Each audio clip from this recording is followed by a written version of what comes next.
이런 겁니다. 우리들이 이제 6월달 있으니까 아마 또 2019년도 상당히 이제 허덕이시면서 이제 이게 찾아오는 무더위와 함께 지금 헉헉대고 계시지 않을까 싶어요. 저도 마찬가지고요. 그래서 우리들이 이제 그럴 때 이제 육신의 이 좀 힘이 들 때 이제 우리들이 하늘나라를 생각합니다. 아, 하늘나라는 얼마나 좋을까. 그런데 참 성경에서 친절하게 우리 하나님께서 이사야 선지자께서 하늘나라를 먼저 보시게 하시고 이런 아주 세밀한 묘사를 남겨놓으셨어요. 그런데 이사야 선지자뿐만이 아니고 사도 요한도 보셨잖아요. 그래서 요한계시록을 남겨놨죠.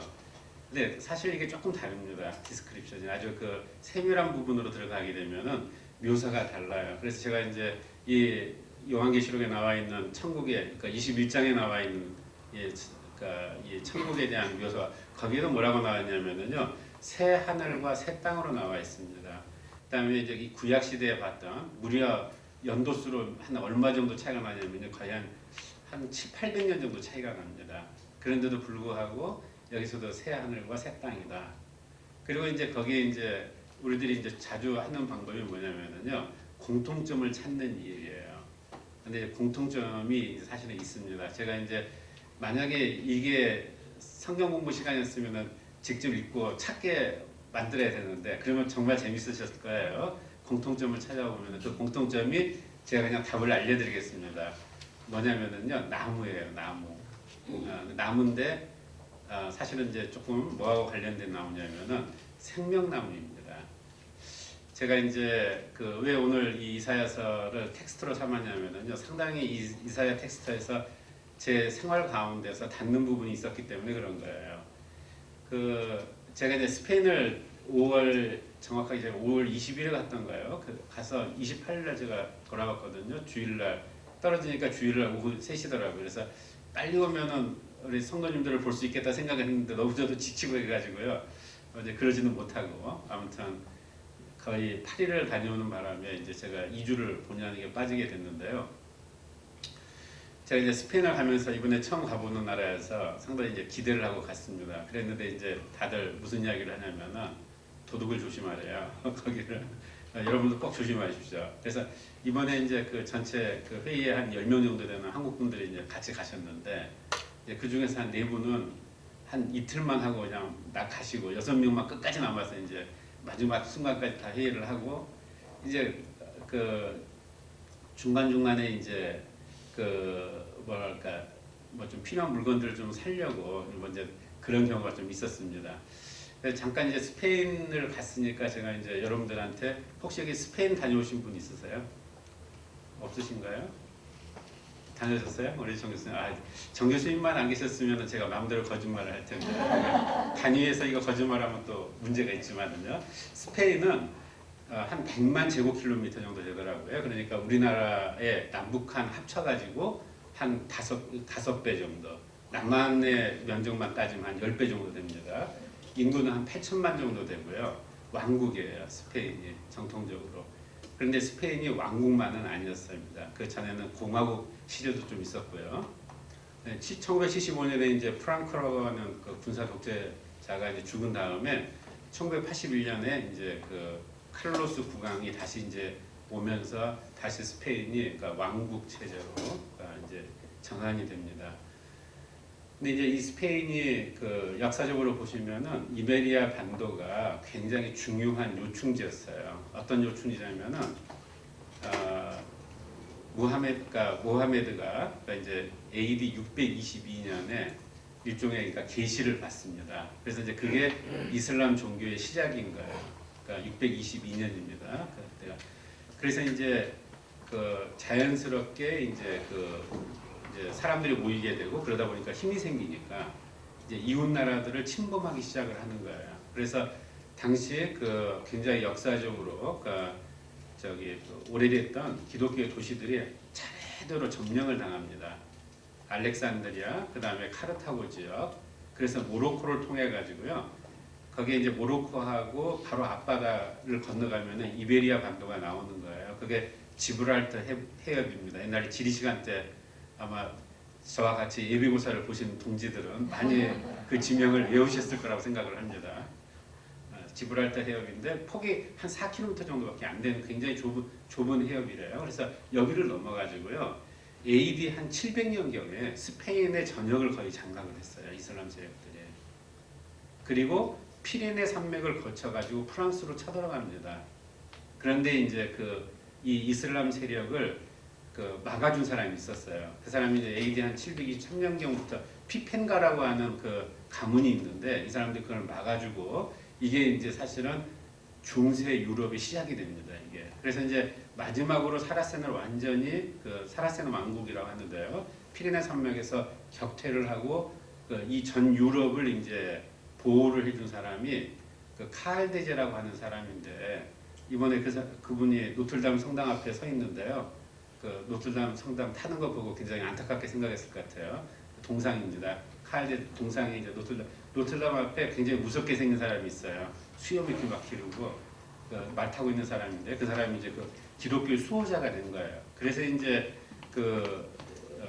이제 전 유럽이 이제 이슬람 세력으로부터 이제 보호를 받게 되는 거죠. 그리고 이제 스페인 쪽에는 이제 사라센 왕국이 이제 성립이 됐는데 북부서부터 기독교 세력의 중심에 이제 두 개의 왕국이 있습니다. 아라곤 왕국과 카스티아 왕국. 이 두 개의 왕국이 아라곤 왕국은 지금의 프랑스하고 지중해 쪽의 접경 국가, 이제 바르셀로나까지 포함을 해가지고 이제 한쪽으로 세력권을 가지고 있었고요. 카스티아 왕국은 마드리드를 중심으로 해서 세력권을 가지고 있었습니다. 그랬는데 이 어느 왕국이 조금 더 힘이 셌냐면 카스티아가 좀 더 넓고 힘이 셌었어요. 그래서 이제 이 카스티아 왕국을 중심으로 해서 이제 마지막 사라센 왕국이었던 그라나다 왕국을 이제 완전히 정복을 합니다. 그래서 이슬람 세력을 완전히 이제 이베리아 반도 밖으로 쫓아내는 거예요. 그래서 이제 그때가 언제냐면은 1492년입니다. 그래서 이제 스페인의 굳건하게 기독교 국가를, 그러니까 캐톨릭 국가입니다. 기독교 국가라기보다는 캐톨릭 국가를 확보하기 위해서 이 아라곤 왕국의 페르난디드 2세라는 왕하고 이사벨라 여왕, 카스티아 왕국의 이사벨라 여왕하고 같이 결혼을 해요. 1492년에. 그래서 이제 정략적인 결혼을 통해 가지고 이제 이베리아의 스페인 왕국이 이제 굳건해지는 그런 계기가 되는 거죠. 그래서 이제 이제 기념을 해야 될 테니까 그래서 이제 기념을 어떻게 하느냐 하면은 그 당시에 이제 인도로 가는 것이 굉장히 꿈이었잖아요. 유럽 사람들이. 그래서 인도로 갈 사람을 좀 항로를 찾아달라. 비록 이제 이베리아 반도 쪽에서 사라센 왕국들은 다 이제 물리쳤지만은 그러더라도 육로로 가는 길은 전부 다 지금 이슬람 세력들이 다 잡고 있으니까 바다로 해가지고 이제 갈 수 있는 사람을 뽑아라 해가지고 뽑힌 사람이 있습니다. 그래서 그 사람이 누구냐면은 콜럼버스예요. 이 콜럼버스가 자기가 해보겠다 해가지고 배 3척을 끌고 갑니다. 배 3척을 끌고 이제 가가지고 이제 결국은 인도는 찾지 못했는데 결국 이제 새 땅을 찾게 되잖아요. 그래서 1492년부터 1588년까지 스페인이 무적 함대로 부르면서 세계에서 1등 국가인 거예요. 그래서 이제 1588년에 영국 해적 출신이었던 영국 해군에게 다 참패를 당하죠. 아르마다라고 하는 스페인 무적 함대가. 그렇게 해가지고 이제 이게 이제 지금까지 이제 말씀드린 것은 우리들이 보통 고등학교 때 배우는 세계사의 지식입니다. 그러면 우리들은 영적인 눈으로 이걸 좀 살펴볼 필요가 있습니다.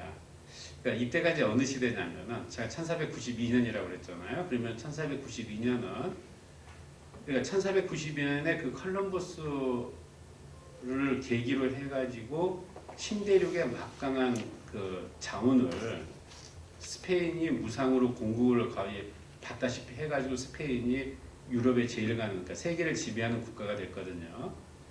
그런데 이제 그때가 어느 때냐면은 여러분들이 혹시 아실지 모르겠는데 1517년에 마틴 루터가 종교개혁을 하거든요. 마틴 루터 목사님께서. 그러니까 전 유럽이 상당히 혼란에 빠지게 되는데 그때 나서서 내가 이 로만 캐톨릭을 보호를 할게 한 사람이 프란시스 로열라고 하는 사람입니다. 그래서 이제 이 사람이 제수익 교단을 만들어 가지고 로마 캐톨릭을 보호하기 시작을 하는 거예요. 그러니까 이 스페인은 캐톨릭의 프랑스와 함께 캐톨릭의 본산지이고, 그러니까 하나님께서 이제 그 스페인에게 그런 힘을 줬는데 스페인이 그것을 갖다가 프로테스탄트를 억압을 하고요. 그 다음에 그 이 로마 캐톨릭을 갖다 보호하는 역할을 하게 해주신 거예요. 하게 된 거예요.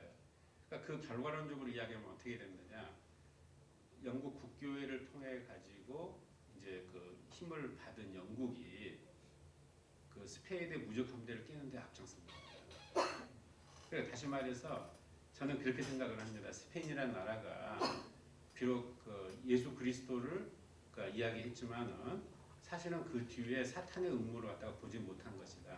그러니까 오늘 말씀은 이제 그런 내용하고 좀 관련이 되어 있는 그 말씀입니다.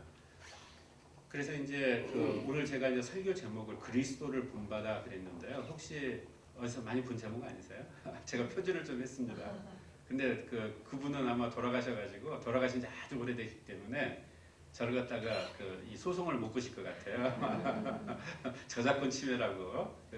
이 토마스 아켄퍼스라고 하시는 이 독일의 아우구스티누스 파의 수도원에서 이제 수련을 하신 분이세요. 부원장까지 올라가셨더라고요, 보니까. 그래서 이제 이분이 이제 그 사색을 하면서 예수님과 자기 자신의 영적 대화를 쓴 책이 그리스도를 본받아입니다. 그래서 제가 이제 스페인에서 이제 어떤 일을 당했냐면은 간단히 말하면 제가 이제 소위 말해서 소매치기한테 당했는데 그 방법이 너무 교묘하게 나타난 거예요. 제가 아까 이제 잠깐 회의 기간 중에 제가 이제 제 부모님이 연로하셔가지고 이 프로동탁스라고 하는 치약 있잖아요. 치주염 치료해주는 치약인데 제가 이게 화학을 전공했는데 부끄럽게도 우리나라 프로동탁스를 만드는 회사가 정제를 잘못하는 바람에 거기 인체에 해로운 바이브 프로덕트가 걸러지지 않고 시판이 된 거예요. 그러니까 한 2년 동안 한 4년인가 프로동탁스가 시중에서 판매가 금지됐습니다. 그러니까 이제 독일이 정제를 하면 독일이 잘하거든요. 그래서 이제 독일산 치약이 좋다 해가지고 이제 유럽에서 이제 프로동탁스를 제가 조금씩 하나씩 사다 드리거든요. 그래서 이번에도 백화점 가서 이제 프로동탁스를 사러 갔는데 제가 이제 지갑을 꺼내서 100유로를 꺼냈어요. 근데 왜 제가 100유로가 있었냐면은 스페인이 도둑이 하도 많대요. 그래서 이제 예를 들면은 서울여대 총장 부부가 같이 이제 관광을 갔는데요. 마취를 당했대 길거리에서. 아주 거기 스페인은 또 시에스타가 있으니까 한 2시까지는 거리가 좀 한산하더라고요. 그래서 이제 그런 데서 마취를 당했대요. 근데 스페인의 도둑들은 좀도둑입니다. 그러니까 사람은 해치지를 않는데요. 사람이 해치게 되면 이제 경찰이 개입되고 엄청나게 시끄러워지니까 그냥 물건만 돈만 가져간다고 그러네요. 그래서 다행히 이제 그래서 크레딧 카드도 가져가지 말라는 거예요. 그래서 뭘 가져가야 되냐 생각을 해봤더니 그러면은 100유로짜리를 가져가자. 그리고 캐시만 쓰자. 크레딧 카드는 쓰지 말고 해가지고 이제 100유로짜리 갖다가 지갑에 넣고 이제 한 장을 꺼내서 제가 이제 잔돈으로 바꾸려고요. 이제 딱 했는데 아마 그걸 봤던 것 같아요. 그러더니 부부 소매치기 다녔던 것 같은데 두 사람이 와가지고 막 저를 정신없이 하면서 뭐 자기가 한국에 가는데 어쩌고저쩌고 그러면서 한국 돈 좀 보고 싶다는 거예요, 저한테. 그러니까 이제 저도 모르는 사이에 지갑을 꺼내서 이게 한국 돈이다 그랬더니 10,000원짜리를 보여줬거든요. 그랬더니 5만원짜리 더 큰 돈은 없네요. 그래서 5만원짜리를 찾는데 갑자기 그 지갑 속에 있던 돈이 이렇게 접혀져 있을 거 아닙니까? 그러니까 딱 채가는 거예요. 자. 그러면서 이게 뭐 유로도 있네? 뭐 그러면서 제 앞에서 다 이걸 보는 거예요, 이걸.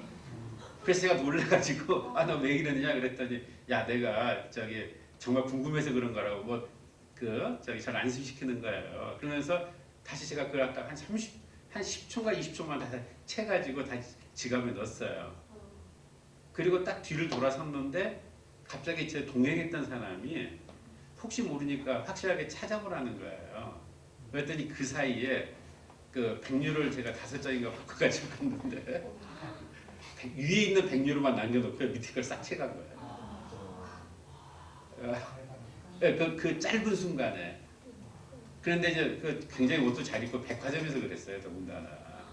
그래서 스페인에 가시면 저처럼 그 외화를 갖다 유출하지 마시고 그 외화를 획득해 가지고 오십시오. 그래서 아무튼 참 아무튼 스페인은 정말 그래서 제가 이제 그런 생각이 든 거예요. 야, 정말 빨리 하나님 나라 가고 싶다. 하나님 나라 가고 싶다 이제 생각이 들었는데요. 오늘 이제 본문의 말씀을 보시면은 23절 말씀입니다. 그들의 수고가 헛되지 않겠고 그들이 생산하는 것이 재난을 당하지 아니하리니 그들은 여호와의 복된 자손이요 그들의 후손도 그들과 같을 것임이니라 하는 축복의 말씀이 여기에는 들어있는 거예요. 요한계시록은 이제 그런 이야기가 없는데 에덴 동산에도 그런 이야기가 없습니다. 그래서 이제 이 구절에 제가 정말로 마음에서 이제 위로를 받더라고요. 하나님의 나라. 그래서 이제 더 우리 교회에 계시는 그 형제 자매들도 생각이 나고 정말 참 나 같은 일은 당하지 말아야 되는데 사실 우리들이 어려운 일을 당하게 되면은 말을 안 하잖아요. 그냥 딱 입을 다물고 근데 저는 예방 차원에서 저를 희생해서 저를 타산지석으로 삼으셔서 스페인은 가시되 절대로 지갑을 열어보지를 말고요. 그래서 제가 생각을 했어요. 야, 그럼 어떻게 이걸 해야 될까? 밖에 나갈 때는 무조건 쓸 돈만 집어넣고 가자. 지갑 같은 거 가져가지도 말고 이제는. 제 크레딧 카드는 안 가져갔거든요. 네, 아무튼 그랬는데 또 비행기 타고 그러니까 돌아오는 귀국길에 이제 기차역에서 이제 비행장으로 가는 트레인으로 갈아타려고 딱 하고 있는데 또 제 일행의 한 명이 뒤에다가 지갑을 넣었는데 그걸 또 도둑을 맞은 거예요.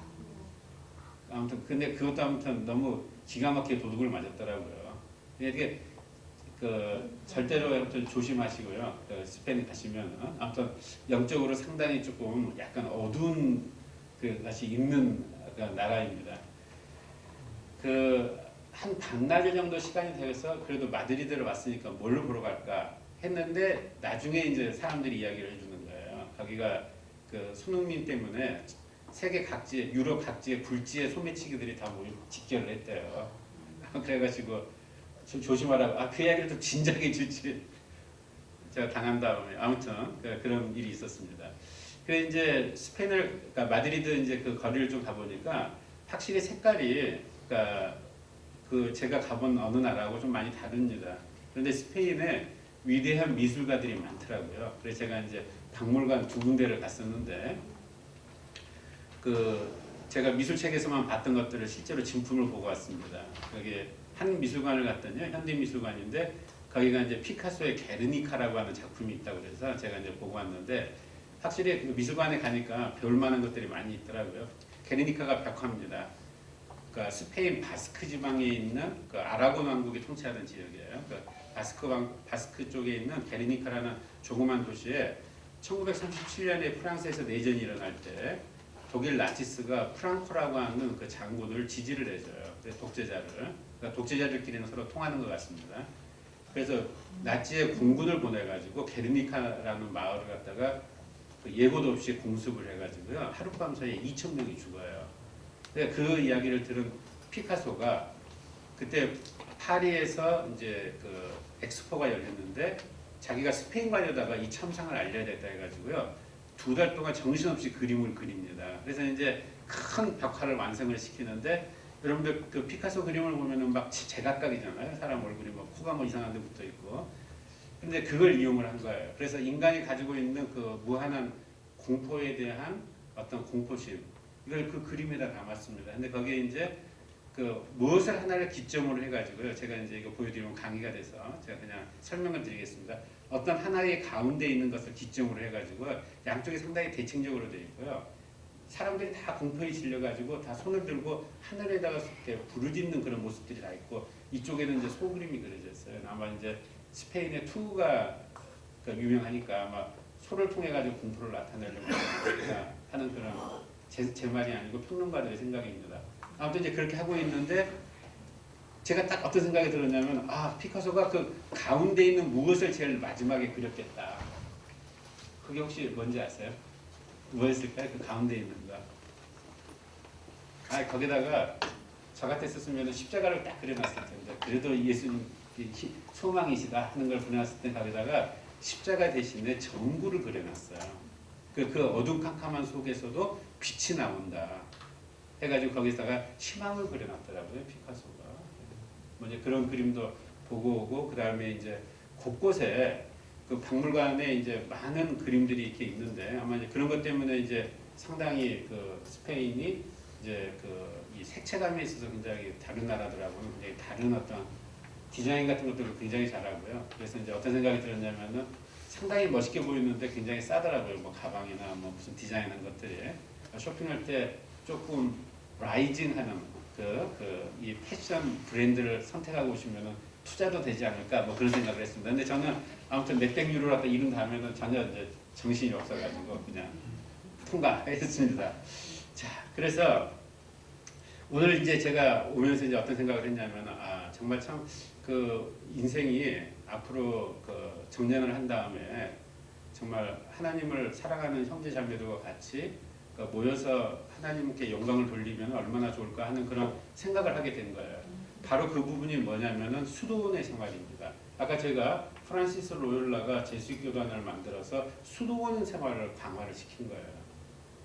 로만 캐톨릭 쪽에서. 그러면은 수도원에 있는 사람들이 뭐 했느냐? 사실 이 수도원의 역사는 어디서 나오냐면은 그 교부 시대부터 시작을 합니다. 그래서 AD 한 380년경에 제롬이라고 하는 히에로니무스라고 하는 분이 있는데, 이분이 수도원을 창설하시면서 거기서 무슨 일을 했냐면은 모든 성경을 라틴어 성경으로 바꿨어요. 그러니까 수도원의 생활들이 이제 그런 겁니다. 이제 같이 모여가지고 이 구절을 갖다가 어떤 식으로 라틴어로 바꿀까? 이건 마치 세계 각국에 복음이 전도되었을 때 그 나라 말로 이 복음을, 그러니까 우리들이 그 나라 말로 번역했을 때 하는 일들이 일어나게 될 거예요. 그리고 이제 수도원에서 이제 또 하나의 또 주안점이 뭐냐면은 하나님께 어떻게 하면은 영광을 드릴 것이냐, 이런 것들을 연구를 했을 겁니다. 그러니까 말씀의 연구와 그 다음에 예배에 대한 연구, 그 다음에 각각 자기들의 그 달란트를 이용을 해가지고 여기서부터 이제 연구를 하기 시작을 했을 거예요. 그래서 여기에서 예배 양식이 나오게 되고, 그런 양식을 통해서 우리들이 지금까지 전승이 돼가지고 우리들이 지금까지 예배를 드리고 있는 것입니다. 그래서 한번 우리들이 같이, 그러니까 이사야서에서 나와 있는 이런 구조를 한번 우리들이 살펴보면서 여러분들께서 말씀을 상고하는 그런 훈련을 우리들이 같이 했으면 좋겠습니다. 제가 아까 이제 어떤 말씀을 드렸냐면은, 이 사실 요한계시록에 나와 있는 말씀은 예수 그리스도의 그 재림까지도 포함이 되어 있습니다. 그래서 요한계시록 21장은 그러니까 이 세상에 끝난 천년 왕국 전에, 이제 천년 왕국이 시작됐을 때의 모습이 아니고요. 예수 그리스도께서 다시 재림할 때, 천년 왕국의 끝을 있을 때, 그러면 아마 이사야서에 나와 있는 이 구절은 천년 왕국에 대한 것이지 않을까, 그런 생각을 해요. 그런데 이제 다시 말해서 그 예수 그리스도께서 다시 오신다고 했을 때 어떤 모습들을 갖다 우리들이 65장에서 우리들이 관찰할 수가 있지 않겠느냐 하는 그런 생각입니다. 놀랍게도 여기에 킹 제임스 버전은 똑같이 영어로 어떻게 번역을 했냐면은 창세기 1장에도 하나님께서 하늘과 땅을 창조하시느라 여기에 새 하늘과 새 땅이 나왔다고 그랬잖아요. 근데 킹 제임스 버전의 그 영어 성경에는 똑같이 New Heavens and the Earth 이렇게 돼 있어요. 근데 요한계시록 21장에 보게 되면은 새 하늘과 새 땅이 그러니까 복수가 아니고, 그러니까 New Heavens가 아니고 New Heaven입니다. 그렇기 때문에 이사야서 65장에 나와 있는 이 천국에 대한 묘사와 그 다음에 이 요한계시록 21장에 나와 있는 것은 좀 다르다고 볼 수가 있어요. 그 다음 아까 제가 이제 공통점이 뭐냐면은 이사야서 65장에 나와 있는 말씀에는 나무가 나오는데요. 어떤 나무가 나오냐면은 포도나무가 나와요. 그런데 이 요한계시록 21장에는 생명나무가 나오는데요. 12그루 생명나무가 나옵니다. 그래서 약간 좀 틀립니다. 그 다음에 이 이사야서 65장에 중간에 보게 되면은 수명에 대한 이야기가 나오는데 특별히 죽는 어린이에 대해서 강조가 돼 있어요. 그렇기 때문에 이 이사야서 65장에 대한 이 구절은 예수 그리스도께서 이 땅에 태어나실 것을, 그러니까 일종의 계시를 해주면서 약간 이것이 섞여져 있습니다. 그래서 이제 그러한 흔적이 그 다음에 이제 어디서 나오냐면은 포도나무에서 나옵니다. 그 많은 나무들 중에서 그들이 가옥을 건축하고 그 안에 살겠고 21절 말씀입니다. 포도나무를 심고 열매를 먹을 것이며 이렇게 나와 있어요. 그런데 이제 제가 이제 이 구절을 읽으면서 어떤 생각을 했냐면은 아 정말 그렇구나. 우리들이 지금까지 그 성경을 갖다 계속 읽고 창세기도 많이 읽었지만은 이 에덴 동산에 나와 있는 생명나무 쪽을 갖다가 이렇게 하나님께서 화영검을 둘러싸가지고 그 아담과 하와가 접근하지 못하게 만들어 놓으셨잖아요. 그러면은 우리들이 그 전에 아담과 하와가 영생을 얻기 위해서는 생명나무의 과실을 먹었을 텐데 우리들은 그러면은 구원을 얻으면 영생을 얻는다는 것이 하나님께서 주신 약속인데 어떤 열매를 먹느냐 이거죠. 여러분들은 어떤 열매를 먹으십니까? 그래 이제 그 제가 생각을 해보니까 아 정말 궁금하더라고요. 생명나무의 열매가 무슨 맛이었을까? 여러분들 어떤 맛이라고 생각을 하십니까? 그러니까 이렇게 구체적으로 한번 여러분들이 생각을 해보시기를 바랍니다. 그러면 훨씬 더 말씀이 가깝게 와서 접근을 될 거예요. 그런데 그 요한계시록 21장 말씀에는 그냥 생명나무가 12그루가 있어가지고 거기서 나오는 과실을 먹고 영생을 누린다 이렇게 돼 있어요. 아무런 디스크리프션이 없이. 그런데 이사야서 65장에 나와 있는 이 말씀은 굉장히 자세하게 나와 있습니다. 그들이 과옥을 건축하고 그 안에 살겠고 포도나무를 심고 열매를 먹을 것이며 그들이 건축한 데에 타인이 살지 아니할 것이며 그들이 심은 것을 타인이 먹지 아니하는 것이며. 그러니까 거기서 굉장히 뭐랄까 우리들이 생각하는 그러한 이상적인 그 환경의 지역에 굉장히 잘 묘사가 되어 있잖아요. 그래서 여러분들께서 여기서 한 가지 힌트를 얻으셔야 되는 것은 구약에 나와 있는 모든 구절들은 다들 목사님이 그런 말씀을 하시잖아요. 다른 목사님들도 그 예수 그리스도의 그 탄생과 관련이 있다. 여기 어떤 것을 발견을 하셨나요?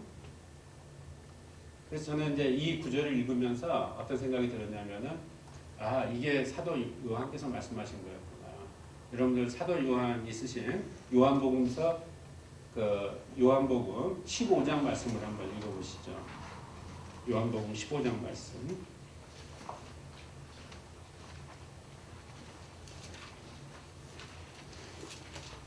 다 찾으셨으면은 제가 공독을 해드리겠습니다. 나는 참 포도나무요 내 아버지는 농부라.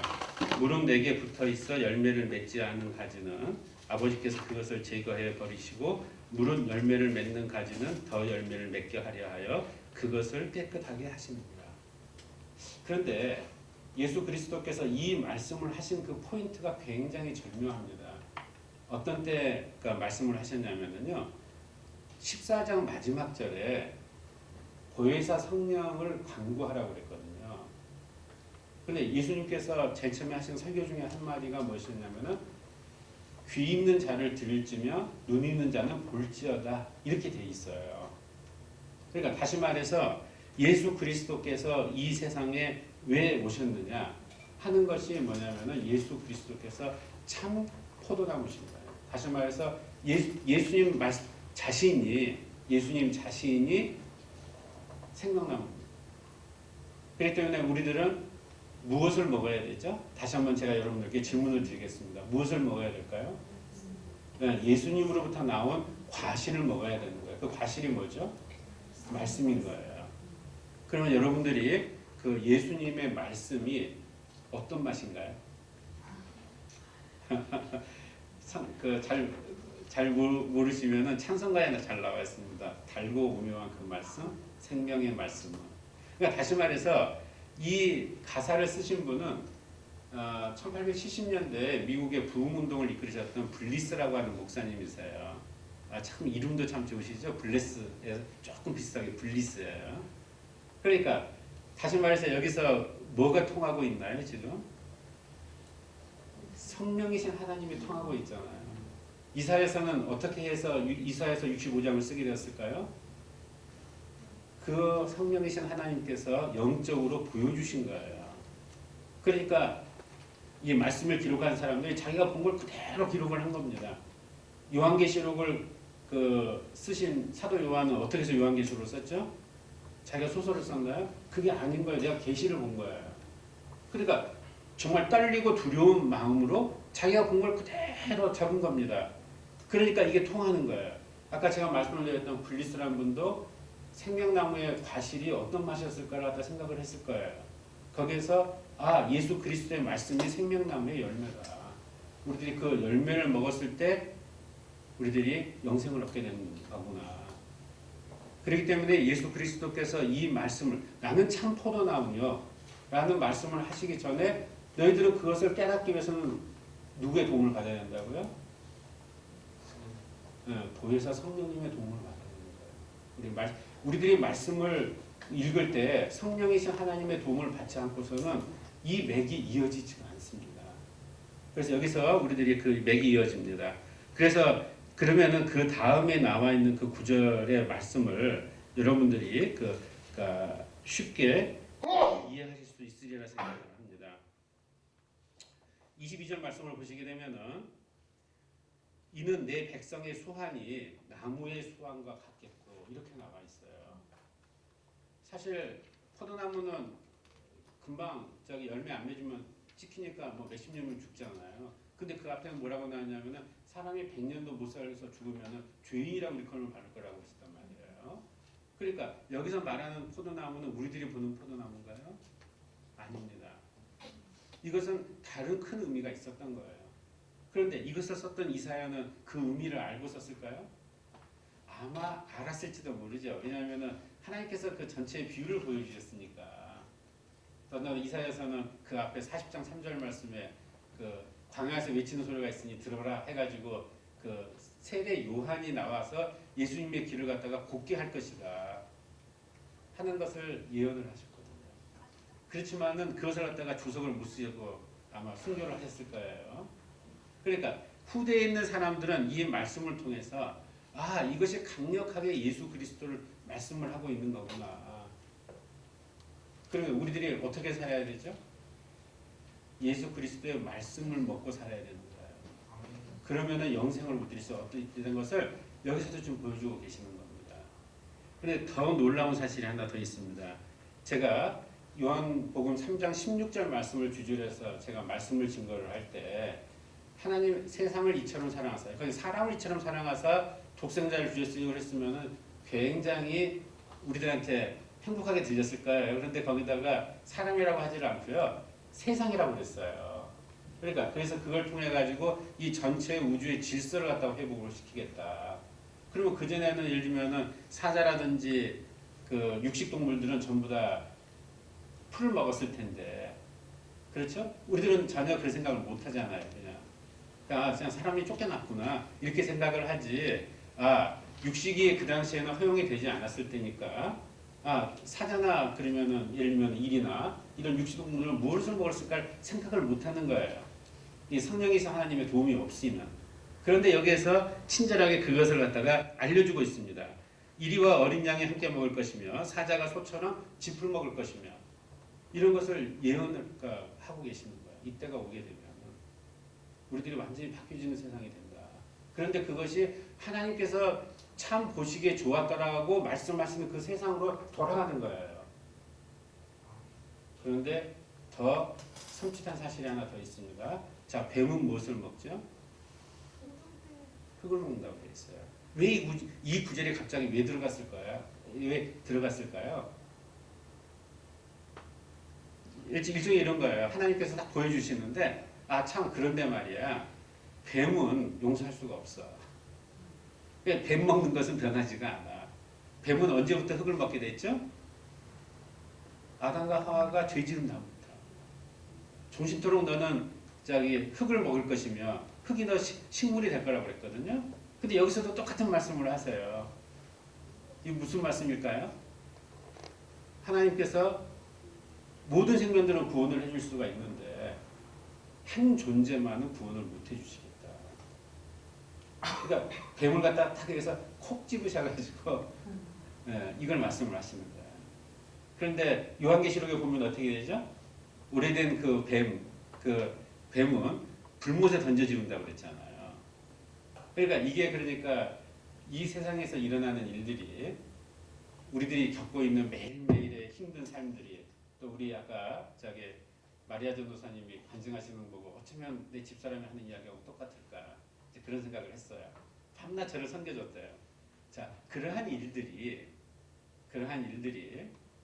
그냥 힘든 일일까요? 예를 들면 제가 이번 여행 가가지고 몇백 유로를 갖다 잊어버린 것도 그냥 힘든 일일까요? 아닌 거예요. 하나님의 관점에서는. 이러한 것들이 저희들에게 시각각으로 너희들이 생명의 말씀을 먹으면서 너희들이 영적으로 각성을 해봐라. 이런 겁니다. 우리들이 단순하게 말씀만 먹어서는 되는 것이 아니고요. 그 말씀을 먹고 그 다음에 너희들이 지금 현재 일어난 일을 보고 어떻게 생각을 하느냐. 그래서 이 세상에서 일어나는 모든 일에 대해서 이 하나님의 말씀으로서 이겨내는 성도들이 되시기를 바랍니다. 네. 여러분들이 그 말씀을 올바로 소화를 하기 위해서는 어떻게 해야 된다고요? 말씀을 발견하고 그 다음에 그 말씀을 올바로 소화를 하기 위해서는 성령이신 하나님의 인도하심이 있어야 돼요.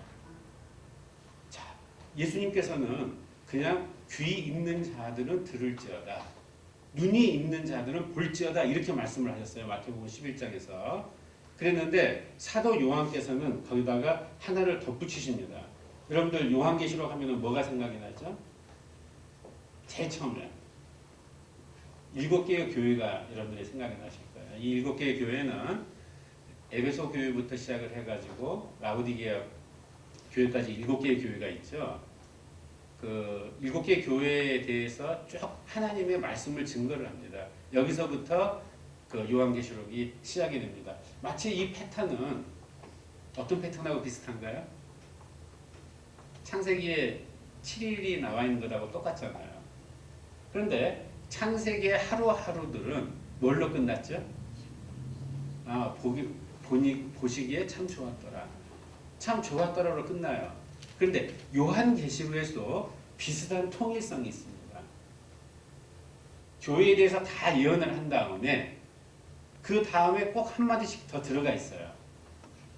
그거 같이 한번 찾아보실까요? 자, 먼저 요한계시록을 보시게 되면은 첫 번째 그 교회가 에베소 교회입니다. 근데 에베소 교회에서부터 시작을 해가지고 쭉 보시게 되면은 어떤 공통적인 문구가 하나씩 나와요. 한번 여러분들께서 찾아보시기 바랍니다. 그 문구가 뭐냐면은 귀 있는 자는 성령이 교회들에게 하시는 말씀을 들을지어다. 이렇게 나와 있습니다. 다시 말해서 성령의 강구하심과 교통하심이 없으면 우리들은 눈을 뜨고 있어도 봉사가 될 수밖에 없고 귀가 있어도 귀머거리가 될 수밖에 없습니다. 오늘 제가 이 이사야서 본문의 말씀에서 하나님께서 굉장히 구체적으로 새로 다가올 그러니까 새로운 새 하늘과 새 땅에 대한 묘사를 해주셨어요. 그 안에 중심이 되는 게 포도나무입니다. 또 요한계시록에도 새 하늘과 새 땅이 나오는데 그것은 궁극적인 우리들의 목표예요. 그것은 이 모든 것들이 다 폐해지고 완전히 새 하늘과 새 땅이 나옵니다. 그때 가장 중심에 있는 게 뭐냐? 12그루의 생명나무입니다.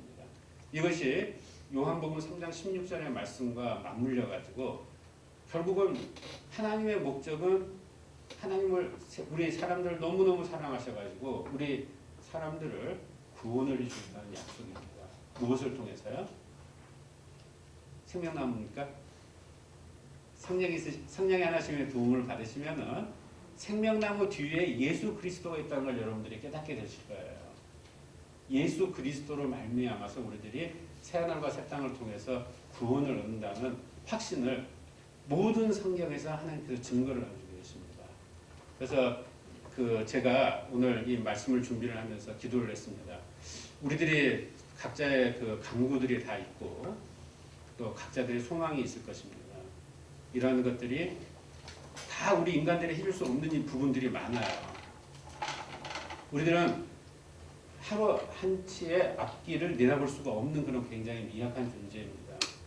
그런데 여기에 성령이신 하나님께서 도움을 주셔서 이 생명의 근원이 되시는 예수 그리스도의 말씀과 우리들이 같이 동행을 하게 되고 그 말씀을 먹고 했을 때 거기서 나오는 새로운 힘으로써 거기서 나오는 감동으로써 우리들이 이 세상을 살아나가고 이것이 신앙 가운데서 승리하는 삶이라고 생각을 합니다.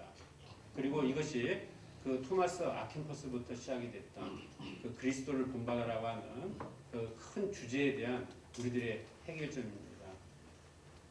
창조 때부터 하나님 아버지께서 저희들을 창조하시고 또 이 모든 사역을 지금까지 끌어주시고 또 앞날에 우리들에게 구원의 확신을 주시고 그리고 그 방법까지도 알려주신 하나님 아버지의 그 무한하신 사랑을 다시 한번 찬양드립니다. 같이 기도하시겠습니다. 아버지 하나님의 그 구원의 감격을 아버지 하나님께서 주신 구원의 감격을 저희들이 너무 입이 무디기 때문에 그것을 다 저희들이 찬양을 드릴 수가 없습니다. 아버지 하나님 진심으로 사랑합니다. 예수 그리스도를 이 땅에 보내주셔서 저희들에게 영생에 대한 확신을 주시고 또 저희들이 이 세상에서 어떠한 환난을 당하고 또 이 세상에서 어떤 일을 당하더라도 승리하는 그러한 소망을 주시니 감사를 드립니다.